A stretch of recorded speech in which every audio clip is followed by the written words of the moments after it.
Hi there everybody, and welcome to part 4 of Legend of Zelda The Wind Waker. In the last video we boarded the pirate ship, and then we were very rudely ordered to go and find one of the pirates named Nico. So he's below decks, and we're going to see what kind of chores he has for us to do. Being that we just joined, I guess we're going to be at the bottom of the ladder, unfortunately, so what do you have to say? Stop right there. This is Miss Tetra's cabin. Most of us real pirates aren't even allowed in here. There's no way we're letting an outsider in. Don't you even think about it. Where do the rest of the pirates sleep? I mean, if she has the one bedroom, I don't know. I'd probably make them sleep on the floor or something, knowing her. Oh well now, ahoy there, Swabby. As of today, I am your superior, Nico. Now, I promise I'll go easy on you, so you do as I say, okay? Right, now, first off, you have to take the test of all new pirates have to take. It's a bit of a doozy, so get ready. You watch everything I'm about to show you real careful, like, so you can cram it into your no-doubt mushy, swabby brain. So Nico has a bit of an obstacle course for us. First off, you gotta press the switch. This is the only easy part. Just walk up to it and step on it, basically. And they'll raise these platforms. Now check it out. After the platforms rise up from the floor, you gotta jump on them. Just like that, obviously. Okay, so I was able to jump on this first one myself, but that next one is too far away, right? That's when you gotta do this.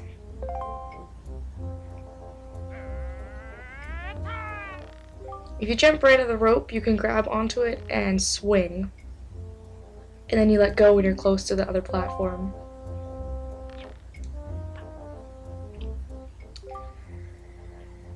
You have to swing from platform to platform and try to get to the entrance of that room over there. That's all the way on the other side. Here's the problem though, Swabby. The platforms only stay raised for a little while, so if you don't get there by the time they drop, you have to start all over again. So it's a timed challenge as well. It'll probably take you at least 1 year before you're good enough to make it all the way here. One rough year, one tough year, full of bumps and bruises. Of course, if you manage to do it faster, I'll reward you. Now give it a try. This ought to be good for a chuckle or two. Alright, so also if you fall down, you might as well just start over, because the time limit is fairly gracious, but if you do keep falling down, it's just really kind of in your best interest to do that. So I'm not very good at this, so I'm gonna have to retry it a few times, but yep, just like that. Overshot my swing there. What are you doing? You have to jump and make it over here. Falling isn't part of the program, Swabby. Oh, there's one more thing I forgot to tell you. When you're hanging onto a rope, you can hold the right trigger and then you can change your direction. So that's useful because sometimes you need to change the angle of jumps. So, but it's a good thing falling doesn't actually hurt Link, like Nico said it would. Nico, you lied to me. And I actually quite like Nico. He's definitely my favorite pirate.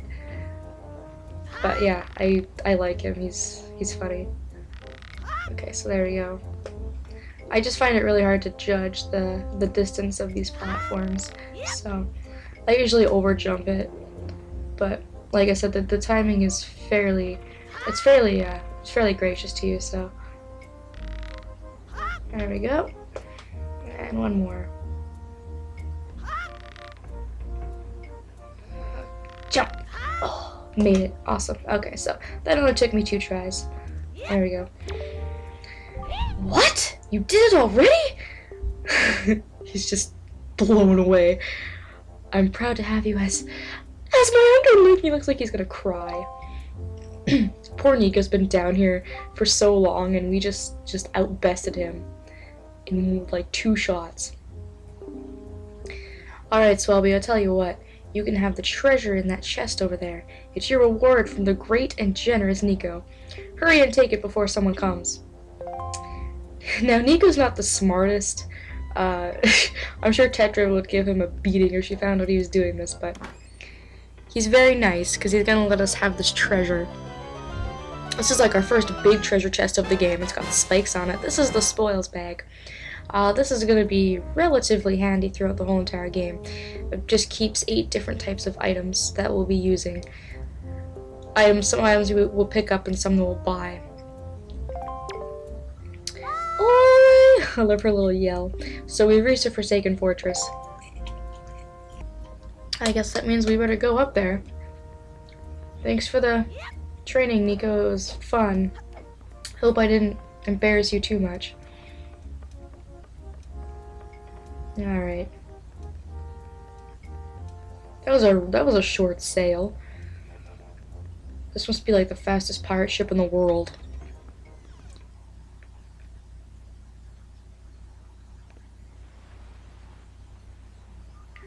Come on, I'm up here. Yeah, okay. Get your panties in a knot. Just give me a second. Even the night looks impressive in this game. You've got the nice stars and the clouds, and the night sky they chose a good color for it because it's not black, but it still goes with like a night theme, kind of. What were you doing with Nico? Don't tell me you were playing some stupid game for treasure, were you?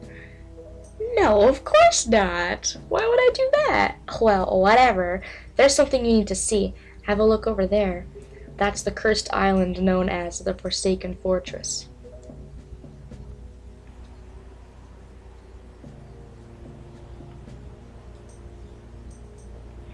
This place does look very dangerous. There are all sorts of strange rumors about this place. What I do know is that long ago it used to be the hideout of no good group of pirates we used to compete with, but they were just small time. Now the place looks like it's pretty dangerous. It looks kind of deserted to be guarded by a bunch of spotlights, but apparently that's where our sister is, so you can see by all those seagulls, because the seagulls follow her all the time. So maybe it's not so deserted as I think it is. But it looks like the whole place is under really tight guard. This won't work. We'd be spotted before we got anywhere near landing there.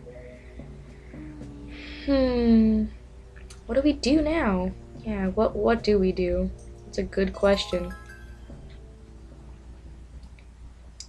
And the answer to that question is we put Link in a barrel and fire him over there. Because that is just smart. Look, don't struggle. If you really want to get into a dangerous place like that, this is the only way to do it, trust me. We pirates do this all the time. Don't worry about it. It'll be a piece of cake. Is everybody ready? Link's not ready. He doesn't want to be thrown over there. We're pros. We're going to launch you real good. 3, 2, 1. Goodbye, Link! He just looks unimpressed by each number that counts down. I always thought that was really funny. Oh. That's gotta hurt. Oh. What a tease. She just barely missed, too. So much for being a pro, Tetra. Thanks for nothing. So this is our first dungeon. This is the Forsaken Fortress.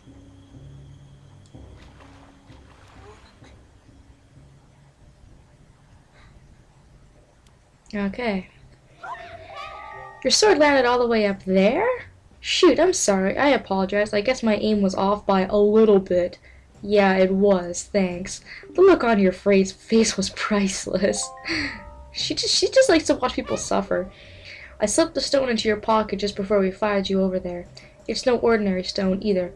I can see what you're doing through the stone, and obviously you can hear me through it, so if you see the little button there, you better press it.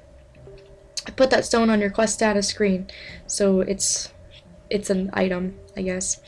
Listen carefully. I need this back before you save your sister, after you saved your sister, so don't go losing it. You understand? So, rather than having a fairy, we have her and her stone. She can talk to us and give us hints about the game, but not really all that necessary.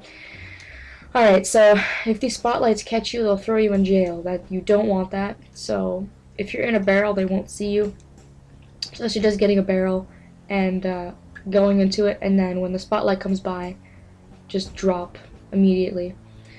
If you're low on rupees, you can go. If you want to be a daredevil, you can go in between those spotlights over there, like right in the middle, and you can try to get those rupees. But I have a full wallet. I stocked up before I left, so I just didn't think it was necessary. Those doors over there really aren't necessary to go into either. So we're going to take care of the first spotlight. The objective of this area is to take care of the 3 spotlights. You can't get to your sister without taking care of them, unfortunately. And I'm just going to ignore you, Tetra. Basically, all she's saying is that you don't have a sword, so you need to get that moblin to get away from the spotlight another way. So you can take these here and use them as weapons.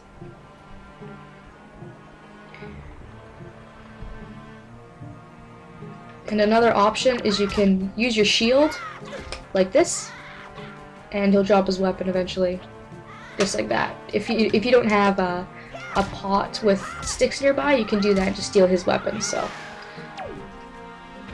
since you don't have a weapon, that's what you're gonna have to use. And this is our first spoils bag item. This is a joy pendant. We're going to need quite a large quantity, I should say, of these guys. So whenever you see those, you want to pick them up, and it's usually the moblin creatures that pick them up. As you can see, now that we took care of him, the spotlight is up because there's nobody manning it. So as soon as you take care of the one moblin on each spotlight, you won't have to worry anymore. So that's number 1 taken care of.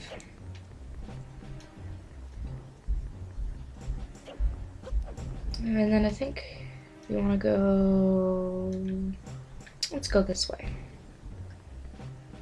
This place has a lot of doors and a lot of entrance ways and stuff, and it can get a little bit confusing, but it's not too bad. Of course, you don't have a sword, so if you want to check out pots, you have to throw them against the wall manually. What we came here for is to get this chest over here. There we go.